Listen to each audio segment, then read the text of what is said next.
सियासत में महिलाओं की भूमिका अब बदल रही है। महिलाएं देश के विकास में अपनी भागीदारी सुनिश्चित कर रही हैं। और बात यूपी की हो तो चलते चलते हम एक ऐसे शख्सियत के पास पहुंचे हैं जो यूपी की सियासत में महिलाओं की आवाज़ की पहचान बन चुकी हैं। यूपी सरकार में उच्च शिक्षा राज्य मंत्री हैं रजनी तिवारी जी, हम उनके यहाँ पहुँचे हैं। मैम बहुत बहुत धन्यवाद आपका समय देने के लिए, स्वागत है। पहला सवाल आपसे यही महिलाओं से जुड़ा ही ले लेते हैं। अब वो परसेप्शन बड़ा चेंज हो रहा है कि पहले कहा जाता था कि जहाँ घर का मुखिया वोट देगा वहीं पे घर के महिलाएं भी वोट देंगी, लेकिन अब धीरे धीरे महिलाएं लीडिंग भूमिका में आ रही हैं कि वो डिसाइड कर रही हैं कि उन्हें वोट किसे करना है। ये कैसे बदलाव हुआ है, क्योंकि आप तो मतलब स्टार्टिंग से इस प्रोसेस का हिस्सा रही हैं। देखिए, समय के साथ साथ जागरूकता बढ़ी है, महिलाएं पढ़ लिख करके हर क्षेत्र में आगे बढ़ रही हैं, तो वो किसी के ऊपर डिपेंड नहीं है, वो खुद समझ सकती हैं हमको किसको वोट देना है, कहाँ पे जाना है, क्या करना है। आज महिलाएं किसी के ऊपर आश्रित नहीं हैं और आपको दिखाई भी दे रहा है, सिर्फ वोट तक ही नहीं, महिलाएं हर क्षेत्र में जहाँ भी उनको लग रहा है कि उनको कार्य करना चाहिए अपनी क्षमता के अनुसार, वहाँ पे अपना कार्य करती हैं और उसका रिजल्ट दिखाने का काम करती हैं। बिल्कुल। बंगाल में चुनाव हुआ, उससे पहले बिहार में चुनाव हुआ था, दोनों जगह डिसाइसिव रही हैं महिलाएं वोटर। आपको लगता है कि इन दोनों चुनाव के नतीजों का असर यूपी में भी रहेगा? निश्चित तौर पे हम असर कहें या कहें कि उत्तर प्रदेश में जो हमारी नीतियां रही हैं या हमारे जो कार्य रहे हैं और यशस्वी प्रधानमंत्री जी के मार्गदर्शन में, यशस्वी मुख्यमंत्री जी के नेतृत्व में जो हमारे यहाँ काम हुए हैं, उस कामों को लेकर के निश्चित तौर पे यहाँ पे हम लोग पूर्ण बहुमत की सरकार बनाएंगे। और हम लोग सिर्फ चुनाव के लिए ही कार्य नहीं करते हैं, हम लोग 5 वर्ष कार्य करते रहते हैं और पूरा विश्वास है उन्हीं कार्यों के दम पे हम जनता के बीच में पुनः पूर्ण बहुमत की सरकार बना करके आएंगे। यूपी की सियासत की बात करें तो महिलाओं की भूमिका तो बदली है, लेकिन आपको नहीं लगता कि अभी भी पॉलिसी मेकिंग हो या फिर डिसीजन मेकिंग हो, उसमें महिलाओं की भागीदारी बढ़नी अभी बाकी है? देखिए, निश्चित तौर पे हम ये नहीं कह सकते कि अभी सब कुछ हो गया, लेकिन बहुत कुछ हुआ भी है। बिल्कुल। आज पॉलिसी बनती है तो उसमें महिलाओं के लिए सोचा जाता है और महिलाओं के अधिकार के बारे में बात की जाती है, चाहे हम अपने यूपी की बात करें या केंद्र की बात करें। वहाँ पे हर नीतियों में महिलाओं को शामिल किया जाता है। आपने देखा होगा प्रदेश में आवास योजना की चाबी अब महिलाओं को दी जाती है। महिलाओं को स्वावलंबी बनाने के लिए, उनको सशक्त बनाने के लिए यूपी सरकार की अनेकों योजनाएं हैं, केंद्र सरकार की अनेकों योजनाएं चल रही हैं। पढ़ाई लिखाई से लेकर के बेटियों की शादी, बेटियों के स्वावलंबन की तरफ सरकार कार्य कर रही है। और आपने देखा होगा 33% आरक्षण लाने के लिए भी हमारे यशस्वी प्रधानमंत्री जी ने सभी राज्यों में और केंद्र में, लोकसभा में और सभी प्रदेशों की विधानसभा में सभी महिलाओं को 33% आरक्षण मिल सके, इसके लिए कार्य हो रहा है। तो निश्चित तौर पे महिलाओं के लिए काम हो रहा है, लेकिन महिलाओं के लिए और भी ज़्यादा अभी पॉलिसी बनने की आवश्यकता है, उस पर हम लोग काम कर रहे हैं। जब महिलाओं के लिए पॉलिसी की बात हो रही, भागीदारी की बात हो रही, तो उसमें सबसे अहम हो जाता है शिक्षा। जब साल 2017 में बीजेपी सत्ता में आई थी तो एक बहुत बड़ी चुनौती थी यूपी में शिक्षा व्यवस्था को सुधारना। उसके बाद काम हुआ है, ये काम कैसे हुआ और कितना काम अभी बाकी है? क्योंकि अभी भी दूर दराज की जो महिलाएं हैं गाँव में, उच्च शिक्षा उतना आसान नहीं है लड़कियों के लिए। हमने बेटी बड़ा बचाओ बेटी पढ़ाओ से लेकर के जो हमारा ये नारा ही नहीं है, हमने उसकी बेहतर बनाने के लिए हमने काम किए हैं। आज हम स्कूल, कॉलेज, यूनिवर्सिटी में हम काम कर रहे हैं और ज़्यादा से ज़्यादा उसमें भागीदारी हो सके।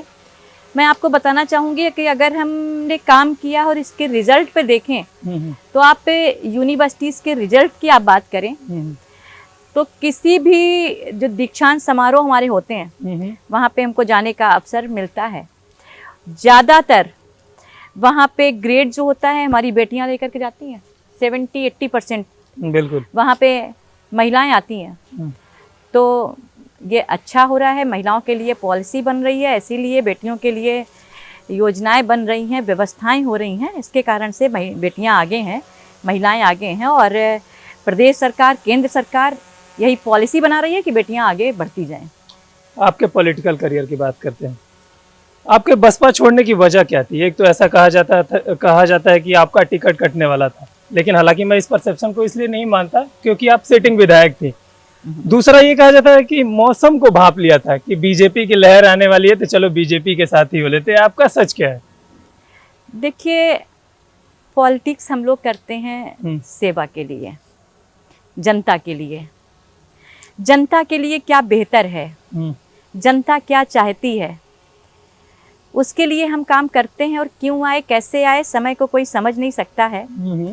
भारतीय जनता पार्टी मोदी जी के नेतृत्व में, मोदी जी के मार्गदर्शन में काम कर रही है। उसे हमको लग रहा है कि समाज का हर वर्ग उनसे जुड़ना चाहता है। बिल्कुल, यही एक कारण रहा कि हर वर्ग चाहता था, हर व्यक्ति चाहता था कि मोदी जी के नेतृत्व में काम हो रहे हैं, उसमें हम लोग शामिल हों, उनकी नीतियों का हम लोग नीतियों के साथ जुड़ सकें। तो हम कह सकेंगे शायद मोदी जी की नीतियों से प्रभावित होकर के हम सब भारतीय जनता पार्टी में काम करने के लिए आगे बढ़े। हालांकि आप इकलौती नहीं थी, उसी समय डिप्टी सीएम, मौजूदा डिप्टी सीएम ब्रजेश पाठक जी ने भी बीएसपी का दामन छोड़कर बीजेपी का हाथ थामा था, स्वामी प्रसाद मौर्य जी। तो कहीं ना कहीं एक लहर सी चली थी, सब लोग बीजेपी की तरफ से आ रहे थे। एक ऐसा चुंबकीय आकर्षण, हाँ। क्योंकि मोदी जी का गुजरात मॉडल सबने देखा था, और जब मोदी जी को अवसर मिला केंद्र में प्रधानमंत्री बनने का, उनके मार्गदर्शन में काम होने का, उनके नेतृत्व में काम करने का, तो सबको लगा कि जब उन्होंने वहाँ पे इतना बेहतर काम किया है, और प्रदेश केंद्र में उसके 14 से सरकार थी, 17 में पहला चुनाव यहाँ पे हुआ है भाजपा का। बिल्कुल बिल्कुल। तो हम लोग उसको देख चुके थे, जनता उसको देख चुकी थी, तो सब चाहते थे कि हम लोग मोदी जी के मार्गदर्शन में, उनके नेतृत्व में हम लोग काम करें। और तो सब आज हम लोग देख भी रहे हैं, मोदी जी की नीतियों से सब लाभान्वित हो रहे हैं, और सब लगातार उनके साथ चलने के लिए तैयार हैं। आज नहीं, कल नहीं, हमको लग रहा है अनवरत मोदी जी के साथ चलने के लिए आज देश की जनता तैयार है। यूपी में फिर से चुनाव होने वाला है और बीजेपी का बाकी दलों से मुकाबला है। चूंकि आप बीएसपी में रह चुके हैं, इसलिए सवाल मैं आपसे कर रहा हूँ। आपको क्या लगता है कि बसपा अभी अस्तित्व में है, लड़ाई में है, या फिर अब गेम ओवर हो चुका है यूपी से? हमने कभी किसी की लड़ाई के बारे में नहीं देखा, हम अपने कामों को देखते हैं। हमें किस तरह से काम करना है, हमें किस तरह से पॉलिसी बनानी है जो जनहित के लिए हो, जो समाज के हर वर्ग के लिए हो। हम अपनी पॉलिसीज पे काम करते हैं, हम सेवा भाव से काम करते हैं। ये सब अलग अलग पार्टियां हैं, उनकी कार्यप्रणाली अलग हो सकती है। बिल्कुल। तो वो अपने ढंग से काम करेंगी, लेकिन हम अपने ढंग से काम करते हुए, अपनी नीतियों के आधार पे काम करते हुए लोगों के दिल में अपना स्थान बना सकें, ये हमारी सोच रहती है। आपने जब बीएसपी छोड़ा ना, तो आपके बारे में देखा गया कि आप छोड़ने के बाद भी बीएसपी पे बहुत आक्रामक नहीं रही, मतलब वैचारिक मतभेद को व्यक्तिगत कुंठा नहीं बनाया आपने। लेकिन आज की सियासत में जब देखा जाए तो लोग सियासत में इस हद तक चले जा रहे हैं कि एक दूसरे को कुछ भी बोले जा रहे हैं। नहीं, मैंने बहन जी के लिए कभी कुछ नहीं, बोला। मेरा सवाल ये है कि ऐसे लोगों के लिए आप क्या कहना चाहेंगे जो सियासत में वैचारिक मतभेद को व्यक्तिगत कुंठा बना ले रहे हैं? तमाम ऐसे लोग बयान आए हैं अभी हाल ही में पीएम मोदी को लेकर, गृह मंत्री जी को लेकर। नहीं करना चाहिए। हम काम करते हैं और हमारा राजनीतिक कोई व्यक्तिगत नहीं होती है, जनता की सेवा के लिए होती है। और किसी को किसी के ऊपर कुंठित होने के लिए राजनीति नहीं करनी है। राजनीति करनी है लोगों के लिए समर्पण भाव से, किस तरह से हम लोगों के लिए ज़्यादा से ज़्यादा कार्य कर सकें, हम किस तरह से ज़्यादा विकास कार्य लेकर के आ सकें। बिल्कुल, हमारा ये कार्य होना चाहिए। और हम कैसे ज़्यादा से ज़्यादा अपने क्षेत्र में विकास करवा सकें, चाहे कोई विधानसभा में हो, चाहे कोई लोकसभा में हो, तो हमको इस तरफ ध्यान देना है कि हम विकास कार्य कैसे करवाएं।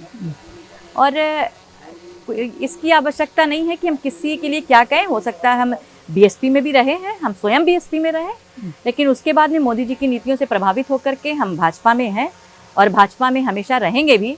तो कब रहे जहाँ पे हैं वहाँ के लिए भी हमको कुछ नहीं कहना है। हाँ, नीतियाँ हमारी हो सकती हैं, किसी से हम भाई नीतियों से प्रभावित हैं और किसी की नीतियों के कारण हम वहाँ पे नहीं हैं, तो हमारा मुकाबला इससे होता है, न कि हमारा किसी व्यक्ति विशेष से।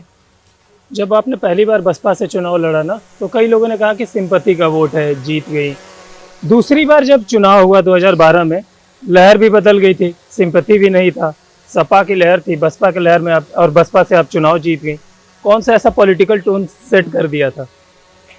देखिए, जब जनता के बीच में आप लगातार रहते हो तो फिर आप एक पारिवारिक रिश्ता उनके साथ हो जाता है और क्षेत्र हमारा एक घर हो जाता है।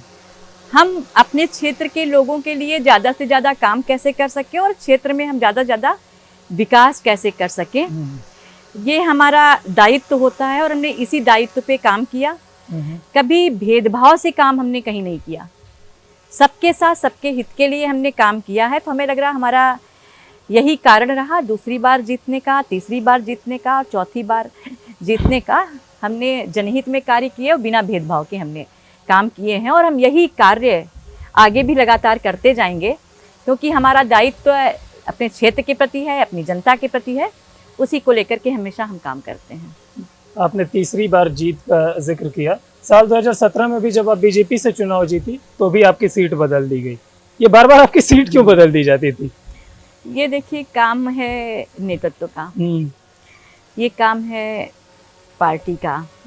इसमें हम नहीं कह सकते हैं। पार्टी को जहाँ पे लगता है कि हम बेहतर कर सकते हैं, हमारे वहाँ पे जाने से वो सीट बेहतर हो सकती है, वहाँ का रिजल्ट अच्छा आ सकता है, तो कुछ ऐसा ही हुआ। और हमारे पास फ़ोन आया, हमसे कहा गया कि आप यहाँ से करिए तो अच्छा रहेगा। तो हमें तो पता है कि अपनी जनता पे विश्वास है। पहले थोड़ा सा लगा कि हाँ, हमने तो 10 वर्षों तक यहाँ पे काम किया और बात भी की ऊपर, लेकिन हुआ नहीं, हमें यहीं से करना है। फिर हमारे सारे लोग लग गए वहाँ पे और हमने वहाँ से भी चौथी बार जीत हासिल की। लेकिन राजनीति समर्पण मांगती है, राजनीति सेवा मांगती है, राजनीति अपनत्व मांगती है। मैंने वही सब करने का काम किया और हमें लग रहा है कि हमारा जनता के साथ अपनत्व, सेवा, समर्पण, उसी के कारण हम लगातार लगभग 19 वर्ष हो गए हैं और हम जनता के बीच में हैं, जनता के साथ में हैं। जो कुछ भी है वो हम जनता की बदौलत हैं और पार्टी का जो निर्णय था जहाँ से लड़ना, उसको मैंने माना। लेकिन बीजेपी में आने के बाद आपको एक स्टेबिलिटी तो मिली है, आप वहीं से चुनाव लड़ रही हैं। और एक बड़ा इंटरेस्टिंग फैक्ट है आपके विधानसभा को लेकर कि कोई भी महिला इससे पहले 2 बार लगातार चुनाव नहीं जीती थी। ये आपको पता है? देखिए, लोग, हाँ ऐसा हुआ भी, ये सवाईजपुर विधानसभा के लिए कहा जाता था। उसके बाद हमारी शाहाबाद विधानसभा है, तो हमने कभी किसी के कहने पे देखिए कुछ नहीं किया।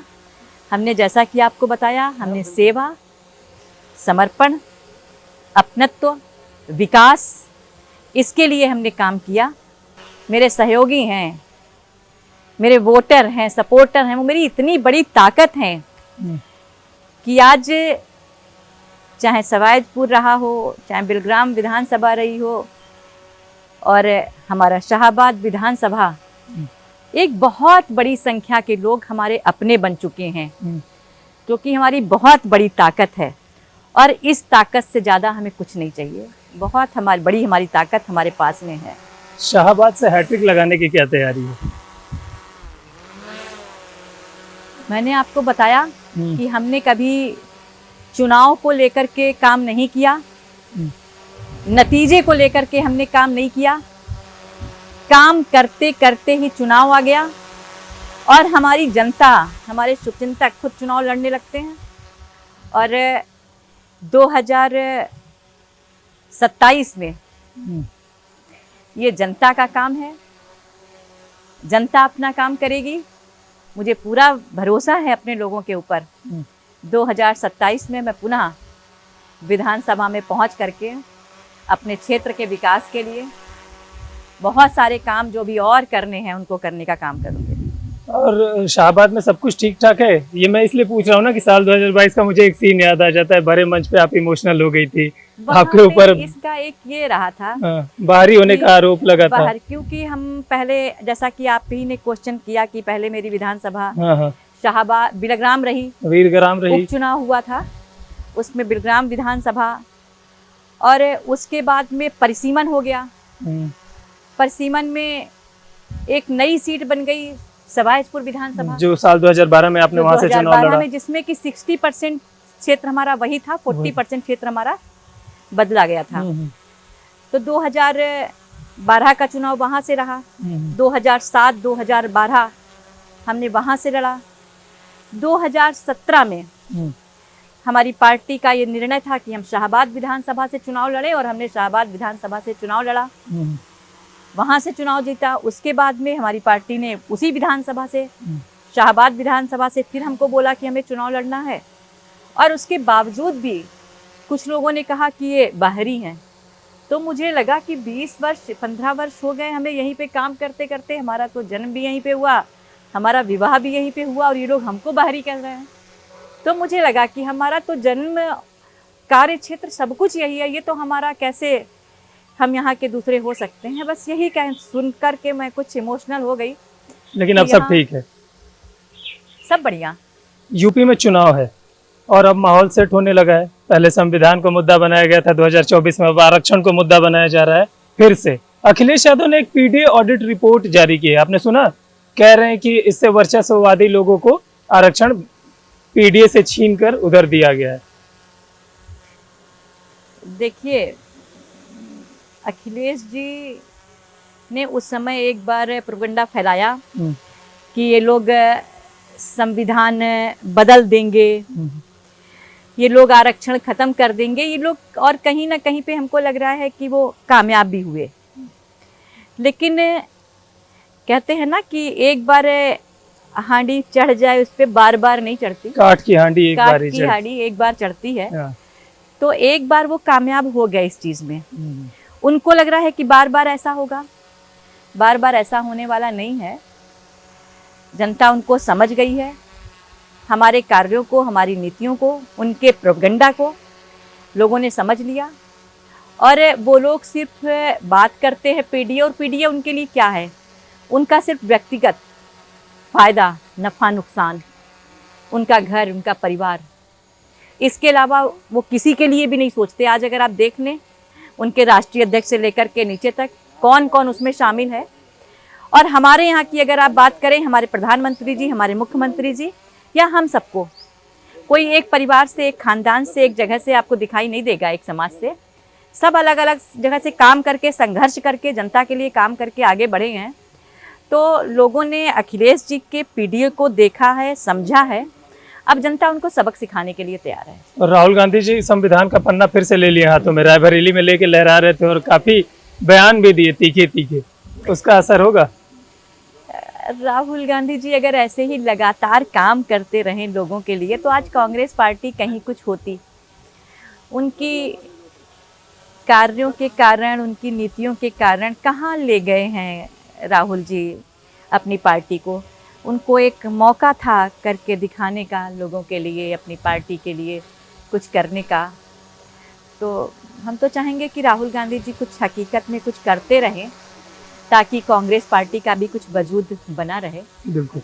सीएम योगी जी ने एक बयान दिया, उसको लेकर काफी बवाल मच रहा है कि नमाज पढ़नी है, आप शिफ्ट में पढ़िए, प्यार से मानेंगे तो ठीक है, नहीं मानेंगे दूसरा तरीका अपनाएंगे। अब सपा कह रही कि इससे सामाजिक सौहार्द बिगड़ रहा है ऐसे बयानों से। उन्होंने किस लिए कहा था इसको भी समझिए कि अगर कहीं पे बहुत ज़्यादा भीड़ हो जाती है, वहाँ पे ट्रैफिक रोक दिया जाता है, जनता परेशान हो रही है वहाँ पे। और हम लोग भी तो अपनी पूजा करते हैं, हम लोग भी तो अर्चन करते हैं, हम लोग आराधना करते, कहीं बीच सड़क पे तो नहीं बैठते। तो लोगों को मस्जिद में तो नमाज करने के लिए रोका नहीं गया।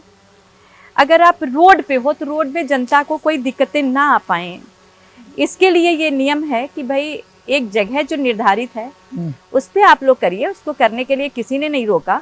और हमें तो लगता है कि योगी जी के नेतृत्व में उत्तर प्रदेश में जितने अच्छे ढंग से सभी वर्ग, सभी लोग काम कर पा रहे हैं, अपनी पूजा पद्धति अपना पा रहे हैं, इससे पहले ऐसा कभी भी नहीं हुआ।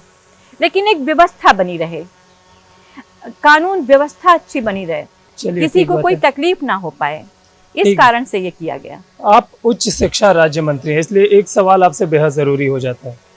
जब नीट जैसी परीक्षाएं होती हैं तो लाखों छात्रों का भविष्य उस पर भरोसा टिका होता है, पेपर लीक हो जाता है तो सिर्फ भरोसा नहीं टूटता है, भविष्य भी दांव पे लग जाता है। क्या सरकार किसी ऐसे मैकेनिज्म पे काम कर रही है जिससे कि भविष्य में ऐसा ना हो? हाँ, इसके लिए बहुत सारे डिसीजन लिए गए हैं, बहुत सोच विचार करके कि किस तरह से कौन सी चीज़ें हुई, और आप समझ सकते हैं कौन से लोग इसमें शामिल होते हैं, उस पर हम लोगों ने काम किया है।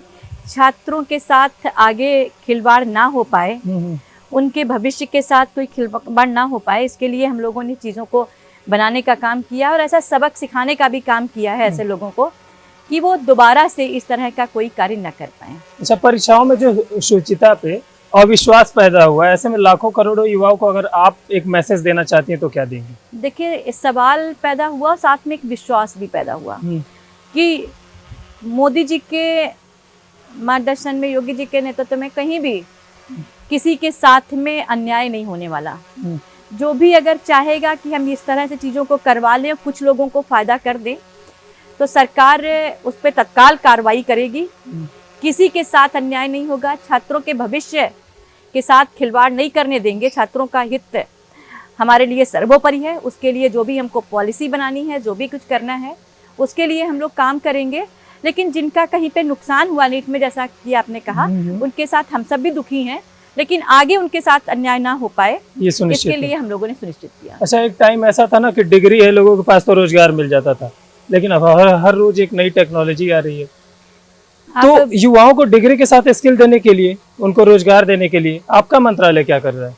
NAP 2020, इसको अगर आपने समझा होगा तो इसमें यही है कि शिक्षा होनी चाहिए जो रोजगार दे, शिक्षा होनी चाहिए जो संस्कार दे, शिक्षा होनी चाहिए जो तकनीक से जोड़े। बिल्कुल, इसको लेकर के हम लोग काम कर रहे हैं।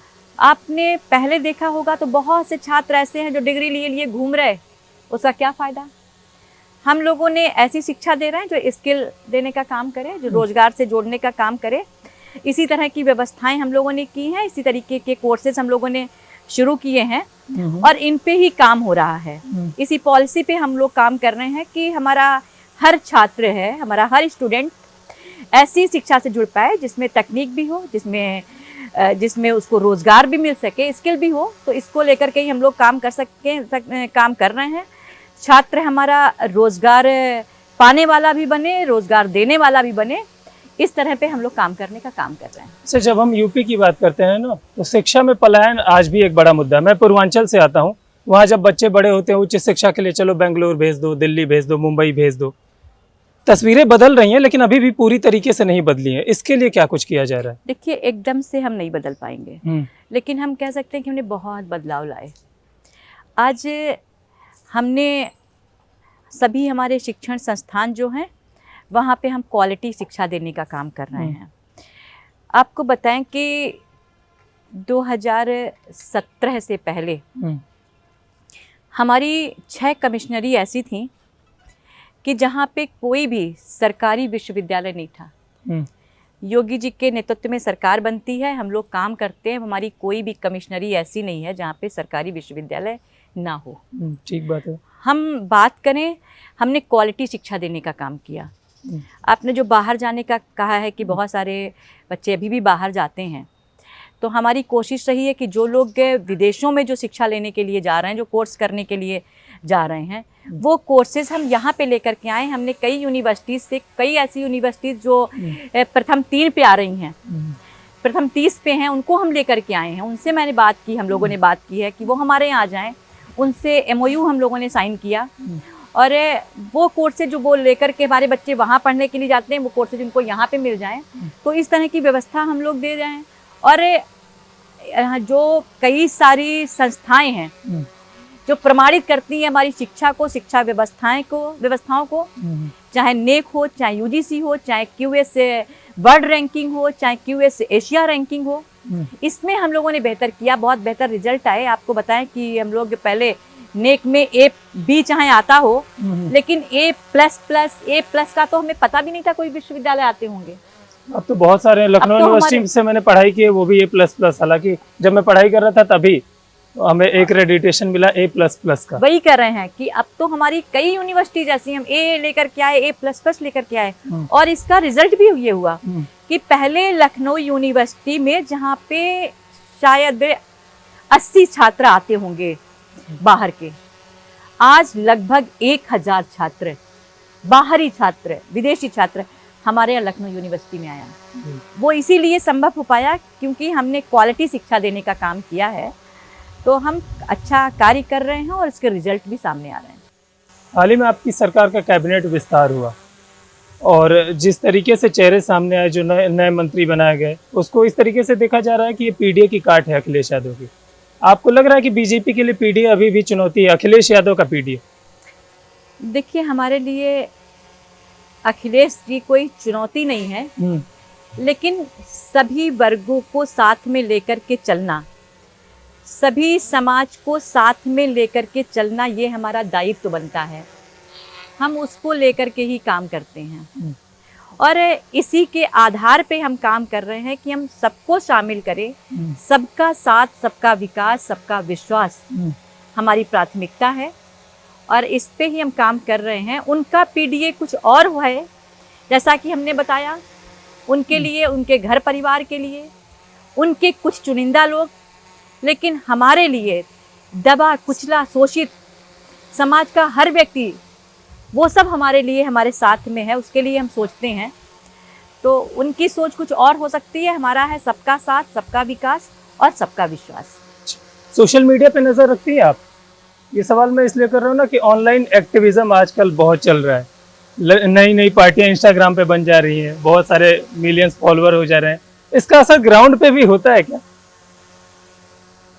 देखिए, हम जनता के बीच में रह कर के जनता की सुनना, जनता के लिए काम करना, इन पे हमारा ज़्यादा फोकस रहता है। लेकिन हाँ, सभी चीज़ों के से हम जुड़े रहते हैं। ऐसा नहीं है कि हम किसी चीज़ को बिल्कुल ही किनारे करते हों, हर चीज़ से जुड़े रहते हैं। लेकिन हमारे लिए प्राथमिकता जो रहती है, जिसकी दम पे आज हम सब कुछ हैं, जनता है, हमारा ज़मीनी हकीकत है, ज़मीन के जुड़े लोग हैं, उनके साथ में जुड़ करके हम ज़्यादा काम करते हैं। लेकिन हाँ, हर चीज़ पे हमारा फोकस रहता है। चलते चलते कि आखिर में हम एक रैपिड फायर करते हैं मैम। मैं कुछ एक नाम लूँगा, जो भी एक शब्द आपके दिमाग में आएगा आप तुरंत बता दीजिएगा उस नाम के बारे में, और अगर आपकी मर्जी हो कि आप स्किप करना चाहती हैं तो किसी एक नाम को छोड़ भी सकती हैं। सबसे पहला नाम पीएम मोदी। मोदी जी आज देश के हर व्यक्ति के लिए ब्रांड एम्बेसडर बन चुके हैं। योगी आदित्यनाथ। योगी आदित्यनाथ जी प्रदेश के हर व्यक्ति के बाद एक विकास का मॉडल हैं, जो हमारे प्रदेश के लिए नहीं, देश के लिए भी। राहुल गांधी जी। राहुल गांधी जी को और अच्छा करना चाहिए। और अखिलेश यादव जी। दूसरे के ऊपर कमेंट करने से पहले उनको सोचना चाहिए कि वो जनता, उनको मौका मिला तो वो उस समय क्यों कुछ नहीं कर पाए। मायावती जी। मायावती जी एक अच्छी लीडर रही हैं, और जब उनकी सरकार थी उन्होंने अच्छा कार्य किया। 27 का एक बार प्रेडिक्शन बता दीजिए। हमने जैसा कि आपको बताया कि अभी प्रदेश में अभी हमको बहुत सारी चीज़ें योगी जी के नेतृत्व में करनी है। मोदी जी के मार्गदर्शन में हमारा प्रदेश बहुत आगे बढ़ा है। आज विकास की परिभाषा नई हमारी गढ़ी गई है, और देश में अगर विकास की कहीं बात आती है, कानून व्यवस्था की बात आती है, तो उत्तर प्रदेश नंबर 1 पे रहता है। अभी उसको और आगे ले जाने के लिए हम लोगों को भी बहुत काम करना है, और 2027 में हम लोग पुनः इसको आगे बढ़ाने का काम करेंगे। बहुत बहुत धन्यवाद मैम, हमसे बात करने के लिए, हमें समय देने के लिए। नमस्कार। चलते चलते कि इस एपिसोड में हमारी मेहमान थी यूपी सरकार में उच्च शिक्षा राज्य मंत्री रजनी तिवारी जी। चलते चलते कि अगले एपिसोड में फिर किसी शख्सियत के साथ मुलाकात होगी। तब तक देखते रहिए DD UP।